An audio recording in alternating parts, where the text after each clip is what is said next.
dad's sperm. 4 weeks later, your little brain begins to form. Epidemiologist David Barker says that whilst developing inside our mother, we are receiving postcards from the outside world. These postcards tell us if this world is dangerous or safe, if food is plentiful or scarce. Knowing nothing else, we learn from those messages. Let's watch what we experience and learn inside the womb from the fetus perspective. Month 1. Only 24 hours alive, every bit of genetic information is already present in a single cell, from our hair color to our talent as a future pianist. Then we divide ourselves again and again.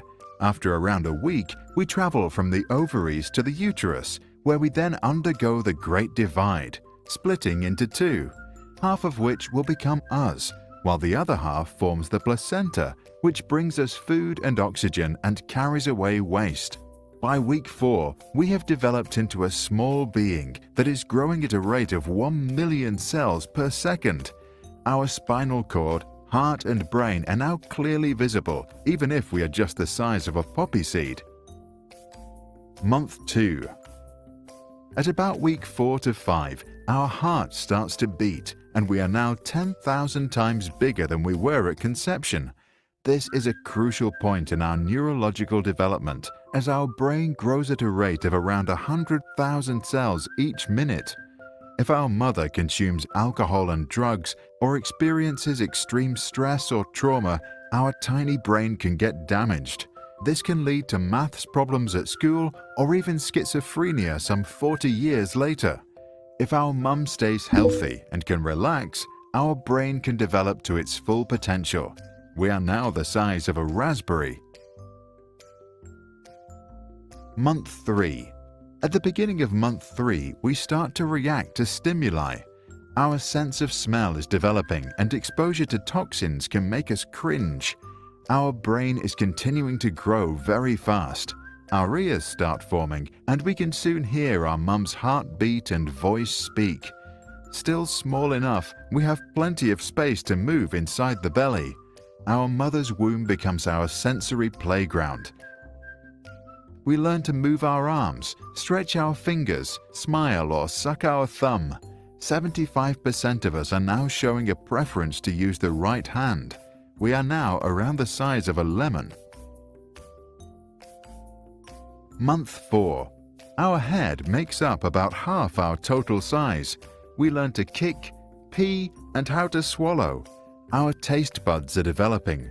If our mother eats a wide variety of things, we learn to appreciate different tastes and become less fussy eaters later in life.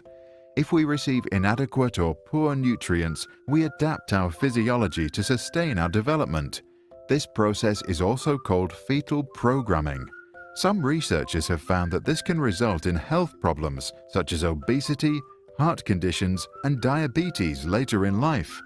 We are now around the size of a big tomato. Month 5. While earlier our mum's voice sounded muffled, now it is starting to become clear. We are also experiencing a big growth spurt, and we start the development of our teeth and our first real hair, fingernails, eyebrows, and eyelashes. We are becoming more active each day and enjoying flexing our tiny muscles. As we wriggle, kick, and turn, our mother will start to feel us moving. If she responds, we learn that for every action there is a reaction. We are now around the size of a dragon fruit.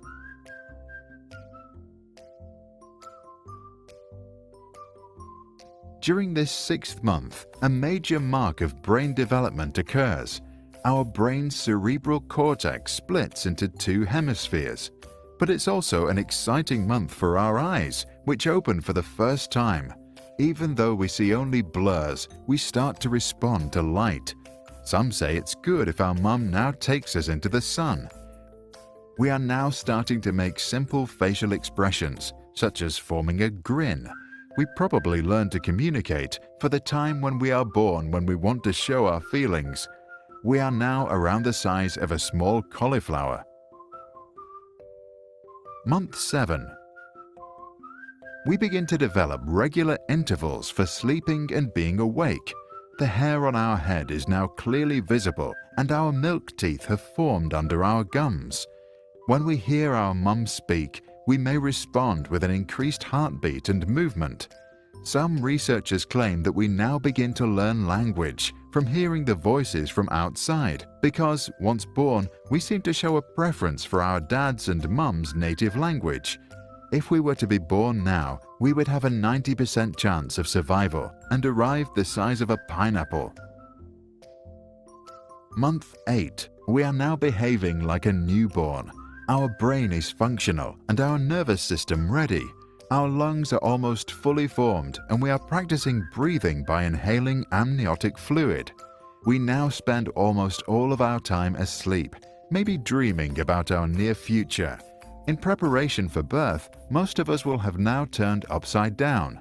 To get through that tiny hole at the end of the tunnel, our bones and skull are still extremely flexible. Only the immune system is still in its infancy.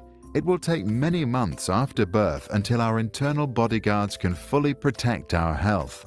We are now around the size of a melon.